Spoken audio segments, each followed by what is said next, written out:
La sombra de Tlahuelpuchi. En lo profundo de la sierra de Oaxaca, existe un pueblo olvidado llamado Santa Muerte del Monte. No aparece en los mapas. Nadie entra, ni sale. Ahí, las noches caen como un sudario. No se escucha ni un grillo. Solo el crujido de la madera y el susurro del viento entre las cruces del panteón. Diego, un joven antropólogo de la UNAM, llegó al pueblo buscando leyendas prehispánicas para su tesis. Lo que encontró fue algo mucho más antiguo y vivo.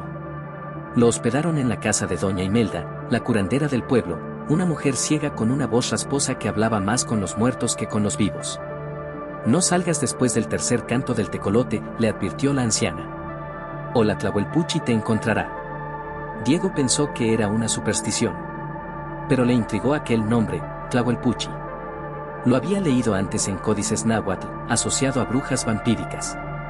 La primera noche, escuchó claramente 3 cantos del ave. Después, un extraño arrastre afuera de su ventana, como si algo caminara sobre brazos.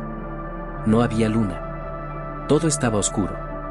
Pero juraría que una sombra enorme se arrastraba por la calle de tierra. A la mañana siguiente, una niña del pueblo fue encontrada sin vida en su cama. Pálida, con una expresión de terror absoluto y 2 marcas en el cuello. Nadie lloraba. Nadie hablaba. Solo doña Imelda rezaba, con voz temblorosa, ya volvió, y tiene hambre. Diego intentó grabar entrevistas, pero todos rehusaban hablar del tema. Solo una niña aceptó decir algo, es la bruja que se quita la piel para volar. Esa noche, dejó su grabadora encendida en la ventana. A las 3:03 de la mañana, registró un sonido, una voz femenina susurrando su nombre. En el audio, se oía algo golpeando suavemente la madera. Luego, un chillido, y silencio. Cuando despertó, había tierra bajo sus uñas. Como si él mismo hubiera estado escarbando. Releyó sus notas. Los Tlahuelpuchi eran mujeres que nacían con el don maldito. A los 13 años, su alma se separaba del cuerpo y cazaban niños y forasteros. Al atardecer, fue al panteón a investigar. Las tumbas eran pequeñas. La mayoría, de niños. Todas tenían cruces negras y símbolos grabados con sangre seca. En la más reciente, vio algo escalofriante, su propio nombre grabado en un pedazo de madera improvisada. Corrió a casa. Quiso irse del pueblo, pero su coche no encendía. El motor estaba lleno de tierra y hojas secas, como si no se hubiera usado en años. Doña Imelda lo esperaba en la sala. Ella ya te eligió, hijo. Y no se le dice que no. Diego gritó, exigió respuestas. La anciana se quitó el sombrero. Tenía marcas en la frente, símbolos antiguos, yo también fui marcada. Pero le serví, y me dejó ver. Esa noche no durmió. A las 2:58 de la mañana, la vela del altar se apagó sola. El aire se congeló. Luego, el canto del tecolote. 1, 2, 3. La puerta se abrió sin viento. Un hedor a carne vieja y humedad llenó la habitación. Una figura entró. Sin rostro. Sin piel. Una forma femenina, temblorosa, flotando apenas sobre el suelo. Diego, dijo, con una voz que era muchas voces a la vez.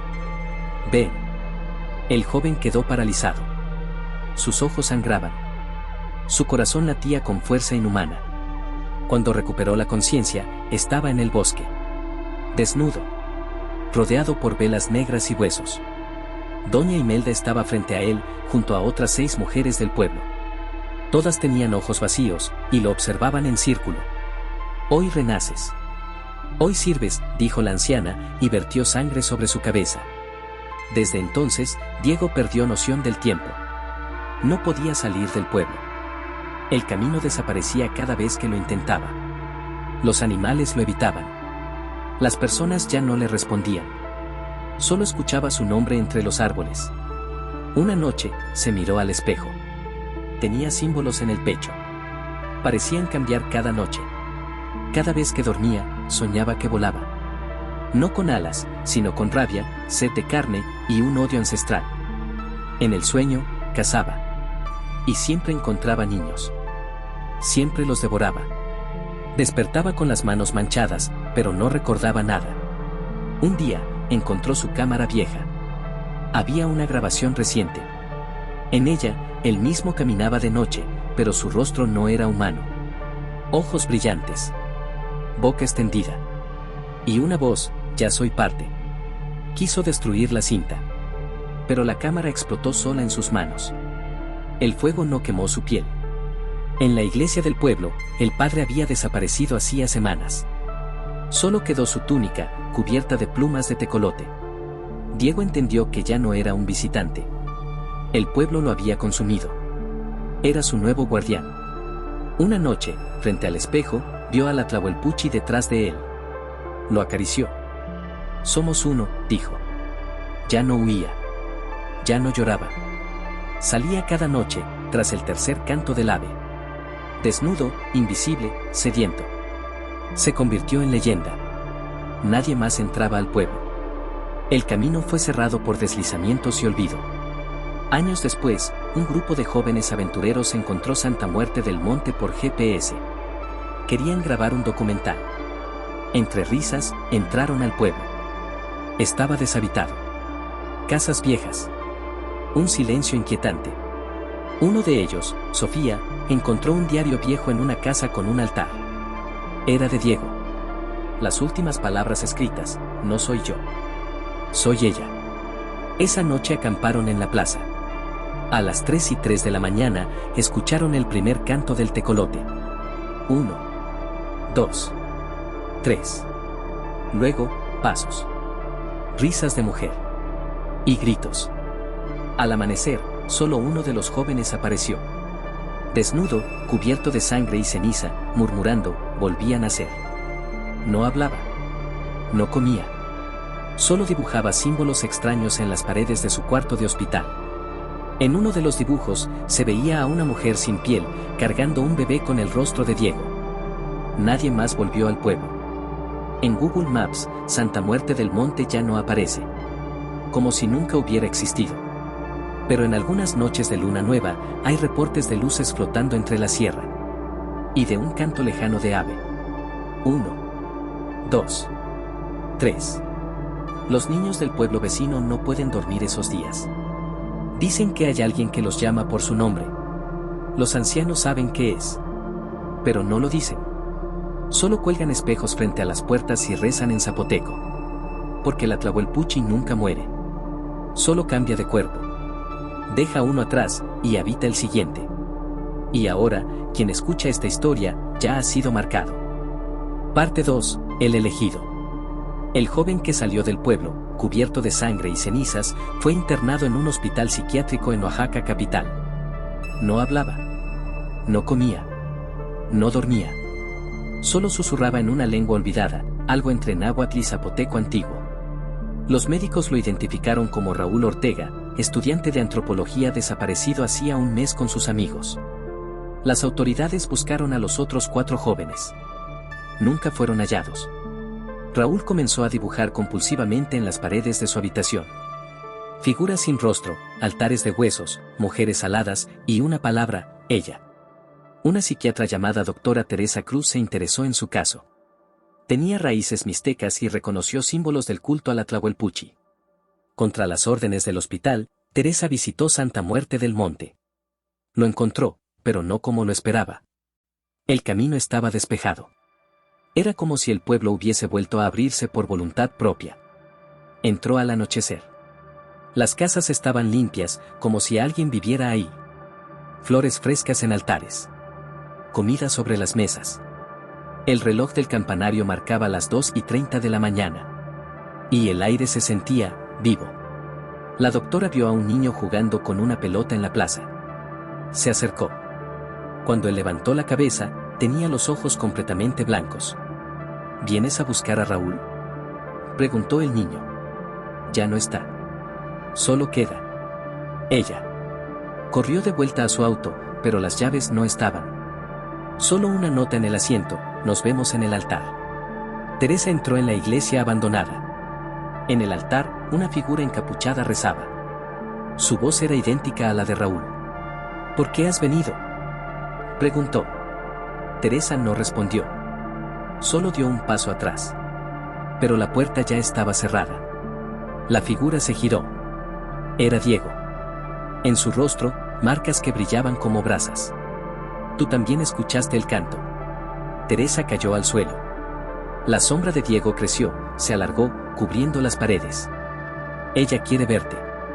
Dice que tú serás útil. Todo se volvió oscuridad.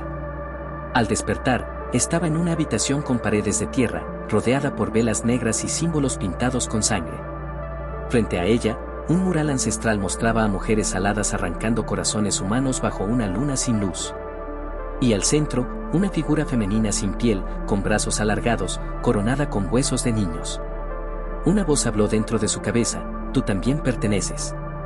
Teresa gritó. Pero no había nadie. Solo ecos. Y una marca nueva en su muñeca, el mismo símbolo que dibujaba Raúl. Alguien la vigilaba. En cada esquina, sombras que se deshacían si las miraba directamente. Descubrió pasajes bajo el pueblo, antiguos túneles prehispánicos llenos de osarios, rituales y urnas con nombres tallados, todos nombres de desaparecidos. En un altar encontró la fotografía de su madre, fallecida hacía años. ¿Qué hacía ahí? Bajo la foto, una vela encendida. Y escrito: la sangre llama a la sangre.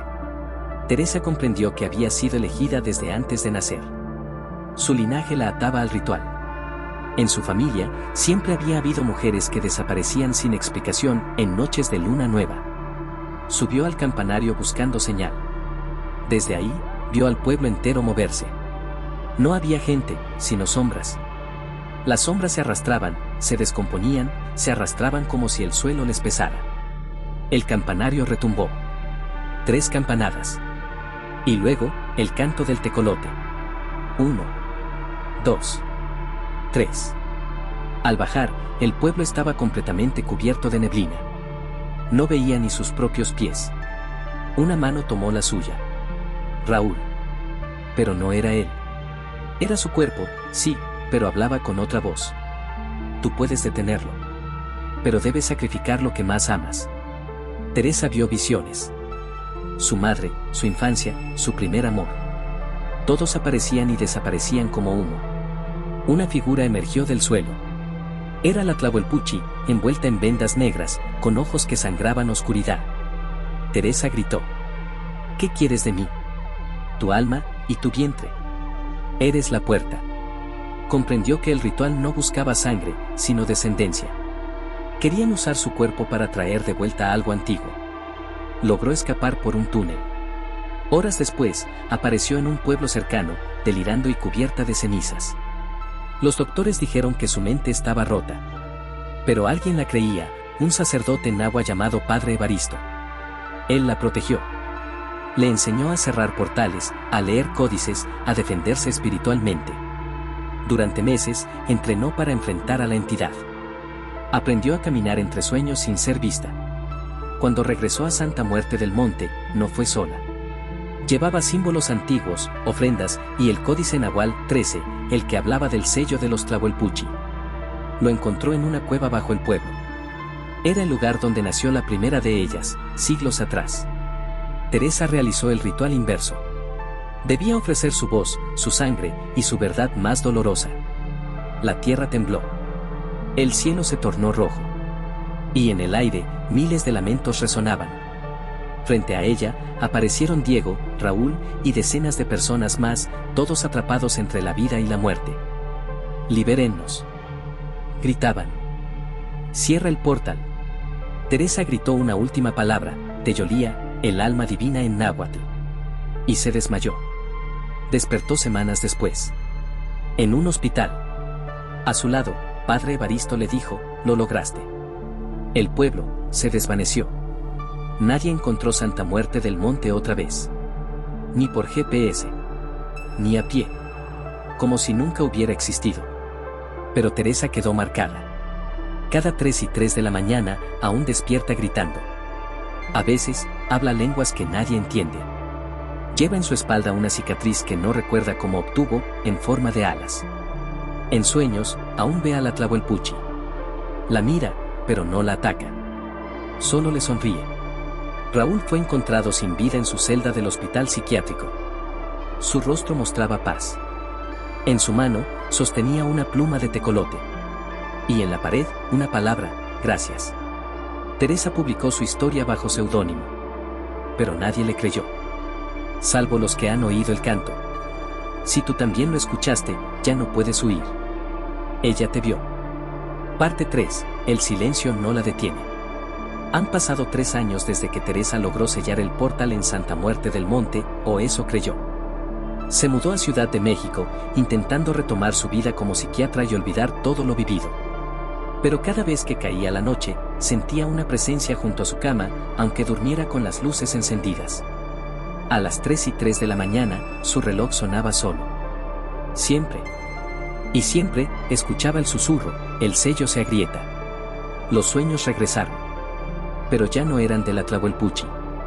Ahora veía a un niño. Con ojos completamente blancos. Y una sonrisa demasiado ancha. Un día, una paciente llegó a su consulta. Se llamaba Laura Sánchez, con un hijo de 6 años, que hablaba en náhuatl mientras dormía. El niño, Matías, decía cosas que helaban la sangre: el pueblo quiere volver. La sangre no se apagó. Fuiste tú, Teresa. Teresa no había dicho su nombre, ni su historia. Pero el niño la conocía.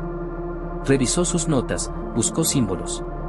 Uno de los dibujos de Matías mostraba el altar que ella destruyó, reconstruido. Y sobre él, su figura con una túnica negra. Como si ahora fuera la guardiana del portal. Esa noche, Teresa fue al baño y encontró en el espejo una marca en su frente, el símbolo de los Tlahuelpuchi, reaparecido. Intentó contactar al padre Evaristo. No respondió. Días después recibió la noticia: murió quemado en un incendio inexplicable. Su cuerpo estaba carbonizado, menos la lengua. En su lengua, alguien grabó el mismo símbolo del altar. Como una burla. Como un mensaje. Teresa no tenía escapatoria. Viajó a Puebla para consultar a una experta en brujería mexica, doña Petronila, que vivía entre los volcanes. La mujer la recibió con miedo. No debiste romper el sello. Solo lo hiciste respirar. Según las escrituras antiguas, cuando se rompe un pacto con los muertos, estos buscan un nuevo cuerpo, o uno viejo que aún recuerde. Teresa ya no era una mujer. Era una grieta. Matías desapareció días después de su consulta. Lo último que dijo fue: voy al pueblo. Ya me llamaron. Nadie lo volvió a ver. Solo su madre fue hallada, colgando del techo, con una nota en náhuatl: la sangre llama. Teresa volvió a soñar con Santa Muerte del Monte. Pero el pueblo ya no era un sitio físico. Era un lugar dentro de ella. Veía casas en su cuerpo. Caminos grabados en su piel. Puertas abriéndose tras sus costillas. Y desde su ombligo, una sombra salía cada noche. Se arrastraba hasta la ciudad. Se alimentaba. La gente comenzó a desaparecer a su alrededor. Primero vecinos. Luego colegas. Nadie sospechaba de ella, pero todos la veían diferente. Un estudiante de historia, curioso por su expediente, descubrió el nombre del pueblo maldito y le escribió. Teresa le advirtió que se alejara. Pero el joven fue en secreto a Oaxaca. Usó drones. No encontró nada, excepto una grabación. En la imagen aérea, a las 3:03 de la mañana, se veían sombras bailando en círculos. Una de ellas, la de Teresa. Nadie creyó el video. YouTube lo censuró. Los archivos fueron borrados. Y el joven desapareció. Teresa, agotada, decidió entregarse. Fue a la iglesia más antigua de Coyoacán y pidió ser exorcizada. El sacerdote se negó. Dijo que no estaba poseída, sino que ella era la posesión. Esa noche, la iglesia se incendió. No hubo sobrevivientes. Teresa despertó en su cama, cubierta de cenizas, y con una sonrisa que no recordaba haber hecho. Fue entonces cuando entendió: ya no podía detenerla. Porque la Tlahuelpuchi no era una bruja, era una idea viva. Una maldición que mutaba, que viajaba, que sobrevivía al tiempo, a los cuerpos, a la muerte. Esa misma noche, Teresa desapareció del mundo físico. Su departamento fue hallado vacío. Las paredes, cubiertas de símbolos prehispánicos. Pero una cámara de seguridad en la calle la captó, caminando a las 3:03 de la mañana, descalza, con la piel desprendiéndose. En los meses siguientes, se reportaron fenómenos extraños en varios estados: Puebla, Veracruz, Hidalgo, Oaxaca. En cada caso, Alguien soñó con una mujer sin piel. Y un tecolote cantando 3 veces. Se viralizó una leyenda en TikTok: si sueñas con una mujer que te llama por tu nombre, no respondas. No mires. No despiertes. Pero algunos lo hicieron. Y desaparecieron.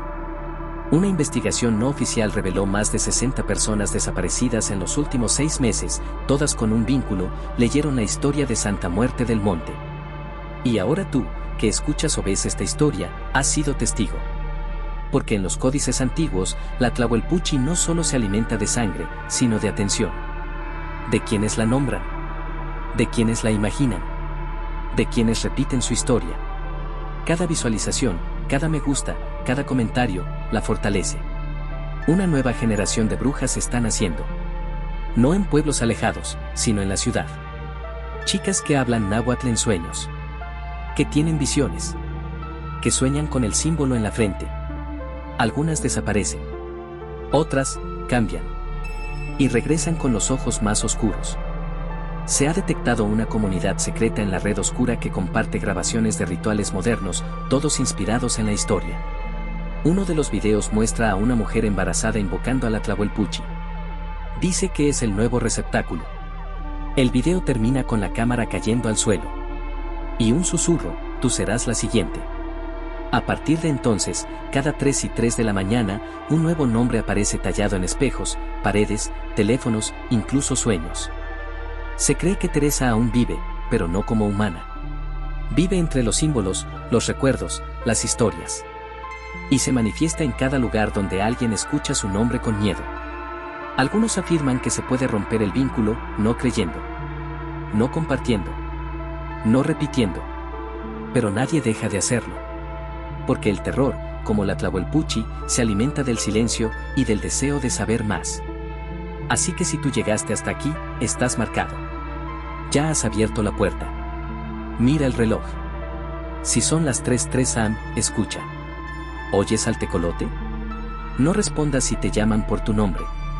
Y nunca mires detrás de ti si sientes que algo respira en tu nuca. Porque ella viaja a través de las historias. Y tú, ya formas parte de la suya. Ahora sabes por qué los antiguos nunca escribieron su nombre. Porque nombrarla es invitarla.